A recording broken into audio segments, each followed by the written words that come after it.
सुधीर चौधरी र जी न्यूज जस्तो कुख्यात मिडिया र मिडियाकर्मी नेपालमा आउनु अनि नेपालमा आएर सुटुक्क बालुवाटारमा इन्टरभ्यू गरेर प्रधानमन्त्रीज्यूलाई मेकअप सेकअप घसेर उनीहरू कालापत्थर जानु, त्यहाँ पुगेर नेपाल विरोधी हरकत गर्नु र लगत्तै फेरि नयाँ नयाँ किसिमको किस्सा कहानी गर्नु र त्यसमा बालुवाटार मौन रहनुले यहाँ मकैबारी कुर्नको लागि बाँदरलाई जिम्मा लगाए जस्तै देखिएको छ। यो अध्यक्ष द्वय कमरेड माधव कुमार नेपाल र कमरेड केपी ओलीले नेतृत्व गरेको पार्टीले चुनाव जित्न पाउँछ, सूर्य पनि उसैले पाउँछ र आधिकारिक पनि उही हुन्छ, किनभने उसँग 72% केन्द्रीय सदस्यहरूको बहुमत छ। अर्को कुरा म तपाईँलाई भन्न चाहन्छु, सर्वोच्च अदालतका पूर्व प्रधान न्यायाधीशहरूले पनि वक्तव्य निकालिसक्नु भएको छ र संविधान त कुनै पनि धाराले यो संसद विघटन गर्न मिल्दैन, प्रधानमन्त्री राजनीतिक फैसला गरेको हुँ भन्नुभएको छ। अनकन्स्टिट्युसनल एक्स्ट्रा कन्स्टिट्युसनल खेलोफडको भएको छ, त्यसकारण संसद पनि बिउतिन्छ र संविधान पनि ट्र्याकमा आउँछ, देशले एउटा लय र गति समाउँछ। प्रधानमन्त्रीज्यूले जुन गैर संवैधानिक र अप्रजातान्त्रिक तरिकाले जुन कदम चाल्नु भएको छ विगतमा नेपालको विश्वकै सबैभन्दा अग्लो सगरमाथामा गएर त्यहाँ केही भिडियोहरू आउट भयो, जसले त्यो भिडियोमा हामीले देख्न सकिन्छ कि पत्रकार सुधीर चौधरीले यो चाहिँ सगरमाथा चाहिँ अब इन्डियाले पनि दाबी गर्नुपर्छ भन्ने खालको भिडियो आए पछाडि यत्र तत्र सर्वत्र यो विषयमा अलिकति विरोध पनि भइरहेको छ र यो अहिलेको निकै खोजी चासो रहेको विषय पनि भएको छ। यसै विषयमा आज हामी पुण्य गौतम दाइसँग गरेका छौँ। सबैभन्दा सुरुमा म दाइलाई स्वागत गर्न चाहन्छु। धेरै धेरै धन्यवाद, नमस्कार। मैले अलिकति अगाडि पनि जोडिहालेँ, तपाईँलाई चाहिँ के लाग्छ त यो जुन भारतीय मिडियाहरूले पछिल्लो समय नेपाललाई अलिकति हेपिरहेको जस्तो पनि देखिन्छ, यस विषयमा तपाईँ के भन्नुहुन्छ? भारतको रवैया विस्तारवादी छ, पछिल्लो समय मात्रै होइन, अघिल्लो समय उहिले बिचमा दुर्गेश थापाले भन्ने गर्छन् नि, बिचमा र अहिले पनि भारतको रवैया विस्तारवादी छ, अतिक्रमणकारी छ, प्रभुत्ववादी छ। उसको चस्मा हेजिमोनीवाला छ। उसले नेपाललाई समानताको आधारमा कहिले पनि हेरेन। मैले आफ्नो भाषा प्रयोग गरेर भन्छु कि पेलपाल झेलझाल ठेलठाल गरिराख्यो र ह्याकुलाले पेल्ने काम गरिराख्यो। त्यो कुकर्मी ढङ्गले उसले जब नेपाललाई असमान ढङ्गले असमान सन्धि सम्झौता मार्फत दासताको जुवामुनि लपेट्ने जुन कोसिस गर्यो, त्यसको विरुद्ध स्वाभिमानी देशभक्त नेपाली नागरिकहरूले ठिङ्ग उभिएर ठाडो शिर पारेर सगरमाथा जस्तै किञ्चित झुक्दै नझुकिकन आफ्नो राष्ट्रिय पहिचान र स्वाभिमान प्रकट गर्न खोजिसकेपछि उसलाई असह्य भयो र उसले जालजेल कपट गर्न थाल्यो। पहिला उपनिवेश कालमा डाइरेक्ट फौजी हमला गरेर त्यो देशलाई कजाउन सकिन्थ्यो अथवा त्यो देशलाई आफ्नो मुठ्ठीको माखो बनाउन सकिन्थ्यो। अहिलेको समय फरक छ र तपाईँलाई स्पष्ट रूपमा मैले भनौँ कि यो चिसो ठन्डी मौसममा जुन हावा हिमालयबाट बहँदै यहाँ आइपुगेको छ, भारतको तातो हावा भएर लु लाग्ने सम्भावना नेपालमा अहिले छैन, किनभने त्यो प्रभाव, त्यो राप, त्यो चाप अब हटेको छ। अनि मोदी एन्ड कम्पनी अहिले धेरै चिन्तातुर भएको मैले देखिरहेको छु र कन्स्पिरेसी थ्योरी अन्तर्गत कहिले कसलाई डेन्टिङ पेन्टिङ गरेको छ, मेकअप गरेको छ, लाली पाउडर घसेको छ, प्लास्टिक सर्जरी लगाइदिएको छ, घरि फलाना तिलाना ढिस्कानालाई देशभक्त बनाएको छ, राष्ट्रवादी बनाएको छ, फेरि आफैले नकाब उतारिदिएको छ। यस्तो सिलसिला चुहा बिल्लीको खेल म्युजिकल चियर लामो समय नेपालको राष्ट्रिय राजनीतिमा चल्यो। तर यो 21st सेन्चुरीको राजनीतिमा अब त्यो खालको छलछाम हुनेवाला छैन।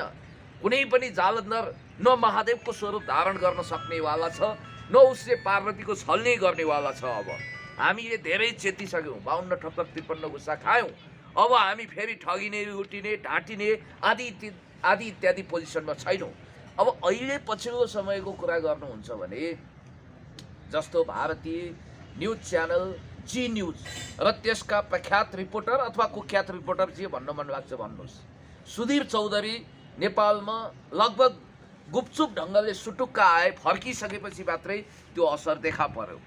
उनी यसरी आए कि उनी बालुवाटार छिरेको पनि यहाँको कुनै पनि मिडियालाई जानकारी भएन। एकैचोटि न्युज प्रसारण भइसकेपछि, इन्टरभ्यू प्रसारण भइसकेपछि मान्छेहरू आश्चर्यचकित भए। प्रधानमन्त्रीज्यूले जे अभिव्यक्ति दिनुभएको छ त्यसले हाम्रो राष्ट्रिय स्वाभिमानमा धक्कामक्का पारेको छैन, राम्रै कुरा बोल्नु भएको छ। म तपाईँलाई यति कुरा भन्छु कि फुलन देवीले पनि सदाचारको विषयमा बहुत सुन्दर भाषामा व्याख्या गरेकी छिन्। पाब्लो स्कोबारको एउटा दुर्लभ भिडियोको लिङ्क म तपाईँलाई पठाइदिउँला। संसारको सबभन्दा कुख्यात ड्रग माफिया, उनले संसारलाई विकृति विसङ्गति मुक्त बनाउनको निम्ति दिएको पुराण तपाईँ सुन्नु हो भने आश्चर्यचकित हुनुहुन्छ। त्यसकारण कसले के बोल्यो भन्ने कुरो चाहिँ अभिव्यक्ति के दियो भन्ने कुराको आधारमा होइन, त्यो बोल्ने वक्ता को त्यसमा डिपेन्ड गर्छ भन्ने कुरो मलाई लाग्छ। बोलिएका मिठा राम्रा चिप्ला बेसारै कुराहरूबाट बहकिने हाम्रो चलन छ। प्रधानमन्त्रीज्यूको त्यो अभिव्यक्तिले वाहवाही पायो, ताली पायो, तर त्यसको 24 घण्टा नबित्दै धोती त खुस्को खुस्को कन्दनी पनि खुस्किने खतरा बढ्यो। सगरमाथाको फेदीमा गएर काला पत्थरमा गएर हाम्रो हिमाललाई पृष्ठभूमि बनाएर भारतीय कुख्यात पत्रकार सुधीर चौधरीले एउटा घटिया बयानबाजी तुच्छ खालको अभिव्यक्ति दिएका छन्, जुन प्रसारणमा आएको छ। उनले त्यो पारीको हिमाल चाहिँ त्यतातिर तिब्बत पर्छ भनेर एक चाइना नीति, नेपालको वान चाइना पोलिसीलाई ठाडै चुनौती दिएर फ्री तिब्बत मुभमेन्टलाई पुट दिने कोसिस गरेका छन् एकातिर भने, अर्कोतिर अब भारतले यो हिमालयमाथि पनि आफ्नो ठप्पा लगाउनुपर्छ, दाबी पेश गर्नुपर्छ भन्ने निम्न कोटिको निकृष्ट अभिव्यक्ति पनि दिएर नेपालीको आत्मसम्मानमा छुरा धसेका छन्। त्यति मात्रै हो र उनले थपमा के भनेका छन् भने यो सगरमाथाको त नामै फेरिनुपर्छ। तिब्बतीहरूले चुमोलङमाङ भन्छन्, अङ्ग्रेजहरूले माउन्ट एभरेस्ट भन्छन्, नेपाली सगरमाथा भन्छन्। अब हाम्रो कुनै महापुरुषको नाममा यो सगरमाथाको नामाकरण गर्नुपर्छ भनेर उनले बयानबाजी गरिसकेपछि त्यसको विषयमा ठुलो हङ्गामा नेपालमा भयो। प्रधानमन्त्रीज्यूको बारेमा पनि राष्ट्रवादको नकाब उत्रियो, डेन्टिङ पेन्टिङ मेकअप उत्रियो भनेर नेपाली जनताले जब सशक्त रूपमा दमदार आवाज प्रस्तुत गरिसकेपछि प्रधानमन्त्री अहिलेसम्म गुपचुप हुनुहुन्छ। त्यसको विषयमा उहाँले पोट खोल्नु भएको छैन, बयान दिनुभएको छैन र अहिलेको पछिल्लो परिदृश्य तपाईँ हेर्नुहुन्छ भने रहस्यमय प्रधानमन्त्रीको मौनताको बिचमा फेरि छेपारोले रङ फेरे जस्तै सुधीर चौधरीले रङ त फेरेका छन्, फेरि अर्को बदमास कुरा गर्ने ठ्याक्कै भ्याइहाले। हामीले भनिरहेका छौँ नि Buddha was born in Nepal, तर सुधीर चौधरी ढाँट कुरा गरिरहेका छन्। उनले भन्छन् बुद्धमाथि पनि नेपालको दाबी छ। अरे बाबा, बुद्ध त नेपालमा जन्मिएको हिस्टोरिकल रूपमा प्रमाणित छ, यसको विषयमा दाबी गरिरहनुपर्छ र तपाईँले आफ्नो आमा वा बुवाको सन्तान भएको कुरो अथवा तपाईँ नेपाली भएको कुरो प्रमाणित गर्न कुनै अदालत अड्डा उभिनुपर्छ र कुनै मिडियाले तपाईँलाई लाइसेन्स दिनुपर्छ र बिल्कुल नाजायज कुरा गरिरहेका छन् सुधीर चौधरीले। र सुधीर चौधरीको विषयमा मलाई भन्नु यति छ कि प्रधानमन्त्रीज्यू टेक्निकली हामीले सम्माननीय कुर्सीमा तपाईँलाई पाएका छौँ, तर पहिलो कुरो त चिनिया महामहिम राजदूत जो हजुरको छोरीसँगको उमेरको हुनुहुन्छ प्रधानमन्त्रीज्यू, उहाँसँग तपाईँको ओले वाला सम्बन्ध भयो, स्किया भयो भनेर घटिया बयानबाजी गर्ने, घटिया किसिमको श्रव्य दृश्य अडियो भिजुअल सामग्री प्रसारण गर्ने त्यो च्यानल जसको ट्र्याक रेकर्ड एन्ड हिस्ट्री कुख्यात छ, अहिले पनि भारतीय जनता पार्टीको इर्द गिर्दमा त्यो चलेको र खुफिया एजेन्सी रसँग रिसर्च एन्ड एनालाइसिस विङ्स छ, त्यसको साललाल जोडिएको भन्ने कुरा यत्र तत्र सर्वत्र थाहा भएकै ओपन सेक्रेट हो। तिहाड जेलको चक्की पिसेका सुधीर चौधरी एन्ड कम्पनी, उनका इर्द गिर्दका मानिसहरू जसले नेपालको लिपुले कालापानी लिपियाद्वारा बलात् सैन्य फौज प्रयोग गरेर कब्जा गर्नुपर्छ भन्ने मान्यतालाई बुट दिएका थिए, ती अभिव्यक्तिलाई भाइरल गराएका थिए तिनै सुधीर चौधरी र तिनको जम्बरी टोली जो हिजो तिहाड जेलमा बसेर हावा खाएको थियो र जिन्दाल कम्पनीसँग कुरा नमिलिसकेपछि त्यहाँ जेलको चक्की पिसेको सुधीर चौधरीको टिम नेपाल आउनु अगाडि प्रधानमन्त्रीज्यूले भन्न सक्नुहुन्थ्यो। उहाँको मिडिया छनौट गलत भयो, तपाईँहरूलाई म इन्टरभ्यू दिन्न, तबसम्म दिन्न जबसम्म तपाईँहरूले जुन घटिया किसिमको मनोहर कहानी तपाईँको टेलिभिजनबाट प्रसारण गर्नुभएको छ त्यो बारेमा तपाईँले गम्भीर पश्चाताप नगरेसम्म, त्यो नसच्याएसम्म तपाईँलाई इन्टरभ्यू दिन्न, द्याट्स अल फिनिस्ड भनिदिएको भए नरह्यो बाँस नबज्यो बाँसुरीको स्थिति आउँथ्यो। नम्बर 1। नम्बर 2, जब उनी बालुवाटार आए उनलाई रेड कार्पेट बिछ्याइयो। मैले त अहिले विश्वस्त स्रोतबाट अलिकति कूटनीतिक च्यानलबाट सुनेको छु कि प्रधानमन्त्रीज्यूसँग अनौपचारिक क्याजुअल गफ भयो इन्टरभ्यू अगाडि, त्यो सबै रेकर्ड गरेका छन् रे उनीहरूले। कोशी हाई ड्याम पास गर्नको निम्ति बार्गेनिङ टुल्स बनाएर प्रधानमन्त्रीलाई गलाउने कोसिस गरिरहेका छन्। हिजो पनि त मनोज मुकुन्द नरवाडे र त्योभन्दा अगाडि भारतीय गुप्तचर संस्था रिसर्च एन्ड एनालाइसिस विङ्सको प्रमुख सामन्त गोयल आउँदा मध्यरातमा जुन गुप्तगु भयो, गोप्य वार्ता भयो, त्यसमा चुच्चे नक्सा किताबमा नछाप्ने यो शर्तबाजी गरेर केपी ओली प्रधानमन्त्रीज्यूको कुर्सी टिकाइदिने शर्तनामा भयो भनेर भारतीय मिडियामा यत्रतत्र सर्वत्र आएको कुरा तपाईँलाई थाहा छ। त्यसकारण यो प्रसङ्गमा म के भन्न चाहन्छु भने सुधीर चौधरी आइसकेपछि जब क्यामेरा खुल्यो नि प्रधानमन्त्रीले त्यहाँ आँखामा आँखा जुदाएर भन्न सक्नु पर्थ्यो यो इन्टरभ्यू तबसम्म अगाडि बढ्दैन जबसम्म तपाईँले घटिया जुन सामग्री नेपालको आत्मसम्मानमा ठेस लाग्ने गरी नेपालको राष्ट्रिय सार्वभौमसत्ता अखण्डता भौगोलिक स्वतन्त्रता विरुद्ध तपाईँहरूले प्रसारण गरेका सामग्री बापत तपाईँले यहाँ क्षमा माग्नुपर्छ, सरी भन्नुपर्छ। अनि म र चिनिया महामहिम राजदूतको विषयमा तपाईँहरूले जुन घटिया सामग्री निकृष्ट निन्दनीय जुन खालको भिडियो प्रसारण गर्नुभयो त्यसलाई डिलिट गर्ने र त्यसप्रति आत्मालोचना माफी नमागेसम्म म इन्टरभ्यू दिन भनेको भए वाह क्या बात प्रधानमन्त्रीज्यू जननेता कमरेड मदन भण्डारी पछि तपाईँले नि नेपालीको शिर उच्च पार्नु हो। पुष्पलाल कृष्णसेन इच्छुकको सपना साकार पार्न तपाईँ अगाडि बढिरहनु भएको थियो भनेर नेपालीले हाई हाई गर्थे। तर अहिले त हाय तोबा भएको स्थिति छ। यहाँ त के बुझियो भने इन्टरभ्यू दिएर मेजबानी खाएर अनि त्यसपछि 5 स्टारको मेनुको जुन खालको 84 व्यञ्जन छ त्यो खाएर अनि ती अभिजात पत्रकार सुधीर चौधरी र उनको टिम भटटटटट हेलिकप्टरमा उडेर काला पत्थर पुग्छ अनि कालो चस्मा खोल्दै पर्यटकीय मिजाजमा बोल्छ। ऊ त्यो हिमालसम्म पनि नेपालले दाबी गर्नुपर्छ सगरमाथा पनि नेपालकै हो के अरे भारतको हो भन्ने टाइपको निकृष्ट निन्दनीय अत्यन्तै तल्लो स्तरको अभिव्यक्ति दिएका छन्। र प्रधानमन्त्रीज्यूले जुन राष्ट्रवादी स्टन्ट गर्नुभयो त्यो हात्तीको दारा जस्तै नाङ्गियो र अहिले राष्ट्रवादी कलेवर अहिले त्यो नकाब उत्रिएको छ र स्याल तपाईँलाई थाहा छ रङ्गीन कुवामा एउटा स्याल संयोगवश डुब्न पुगेछ। सबैले अरू स्यालहरूले ओहो कति राम्रो यो त सेरै हो कि क्या हो भनेर झुकिएछन्। राति भइसकेपछि भुइँया काटेछ।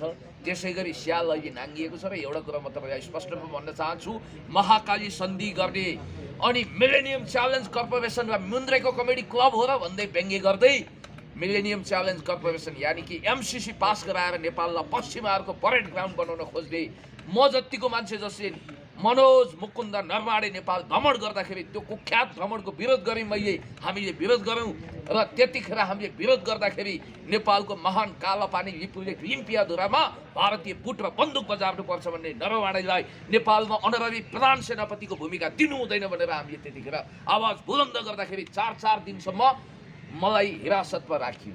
सरिता गिरीको सांसद पद खारेज हुनुपर्छ भनेर भारतीय चेली सरिता गिरी जसले नेपालको महान नक्साको अपमान गरेकी थिइन् उनको विरोध गर्दा पनि करापजाप बनाइयो र चुच्चे नक्सा किताबमा प्रकाशित गरिएन भन्ने बित्तिकै केपी ओलीज्यू महाकाली सन्धिको बारेमा सबैभन्दा त्यसलाई गौरवान्वित गर्ने त्यो जस्तो निकृष्ट राष्ट्रघाती सन्धिलाई महान सन्धि भनेर व्याख्या गर्ने त्यसको महिमा मण्डन गर्ने शेरबहादुर देउवा पशुपति शमशेर जवरा र केपी ओलीज्यू नै हुनुहुन्छ जसको कारण त्यतिखेर पार्टी पनि फुटेको थियो।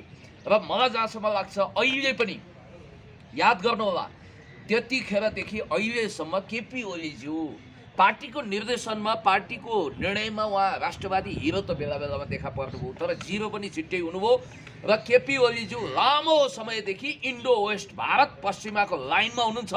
यो कुरा अकाट्य कुरा हो। तथ्यहरूले यही बताउँछ। सीके राउतलाई जनमत सङ्ग्रहको म्यान्डेट दिएर उहाँले त्यो टुटाउनु भएको छ। त्यतिखेर यहाँ हिंसा छोडाएको भन्ने एउटा बहानाबाजी गरिएको छ। त्यसकारणले गर्दाखेरि यावत तथ्यहरूले के बताउँछन् भने प्रधानमन्त्रीज्यूको राष्ट्रवादको नकाब उत्रिएको छ। उहाँ ग्राउन्डमा आउनुभएको छ र सुधीर चौधरी र जी न्युजको आपत्तिजनक सामग्रीप्रति नेपाली जनताले खेद व्यक्त गरेका छन्। पछिल्लो समय सोसियल मिडियातिर के एउटा चर्चा भइरहेको छ। हेलो नमस्कार आउनु न भेकुटी भन्नु हो यहाँबाट जानु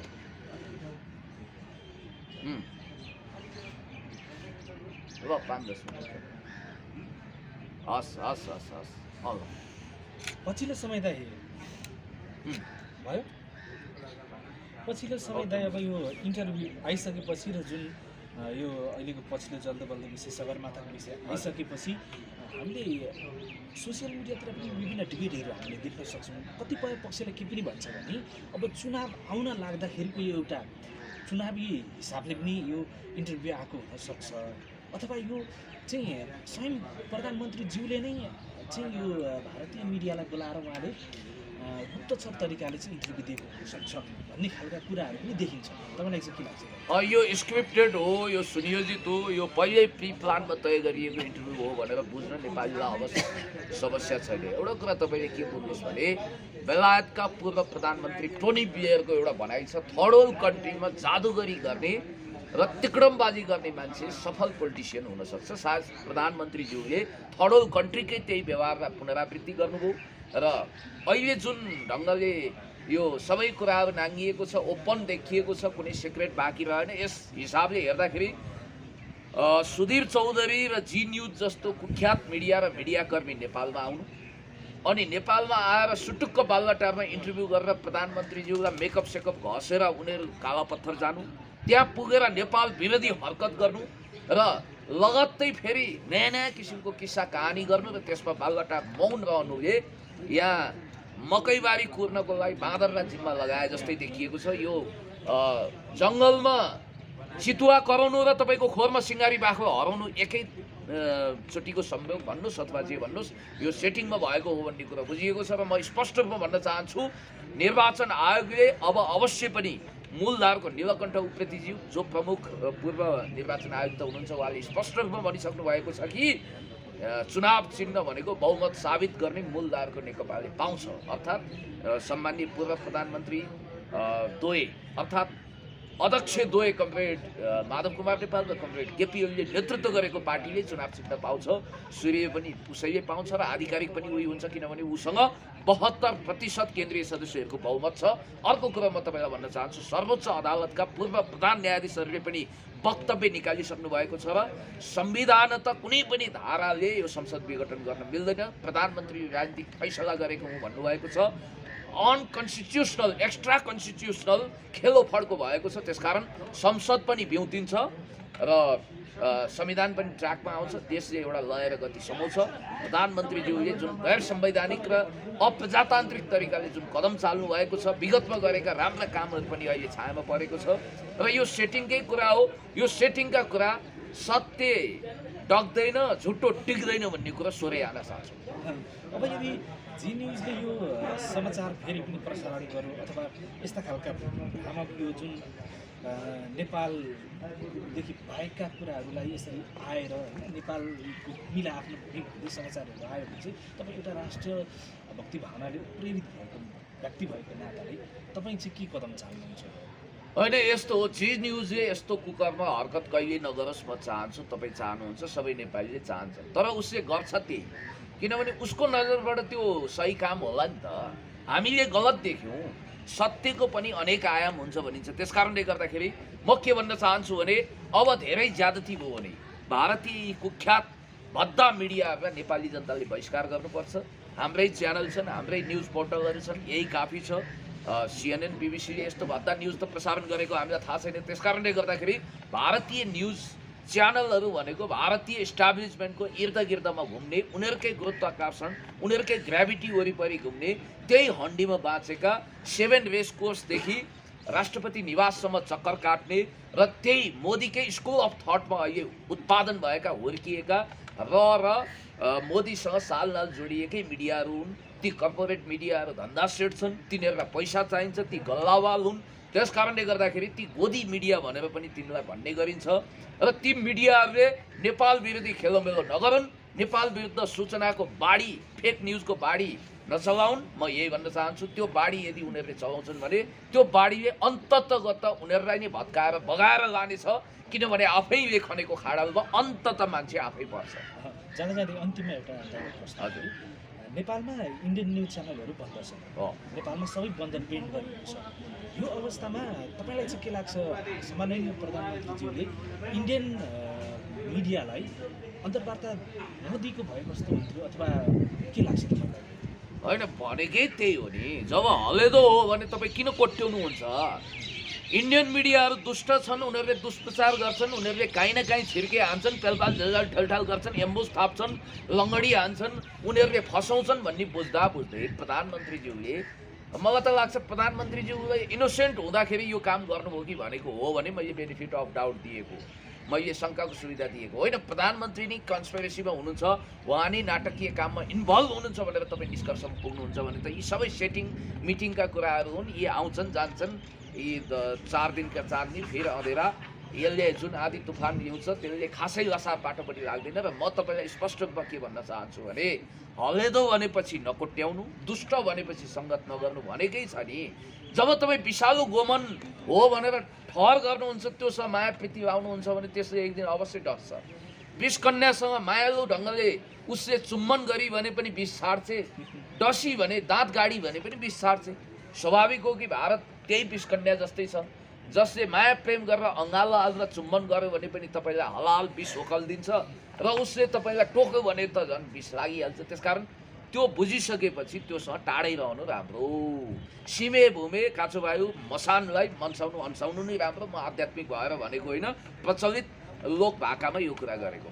हुन्छ दाइ, यो महत्त्वपूर्ण अभिव्यक्तिको लागि दाइलाई धेरै धेरै तपाईँलाई पनि धेरै धेरै धन्यवाद। तपाईँको मिडियालाई पनि म हार्दिक आभार व्यक्त गर्न चाहन्छु र तपाईँहरूको उन्नति प्रगतिको हमेसा कामना गर्न चाहन्छु। हस् त, म फेरि पनि भन्न चाहन्छु, कुनै पनि जालन्धरले अब महादेवको स्वरूप धारण गरेर वृन्दाको छल नगरून्, पार्वतीको छल नगरून्, म यही भन्न चाहन्छु। हस् त।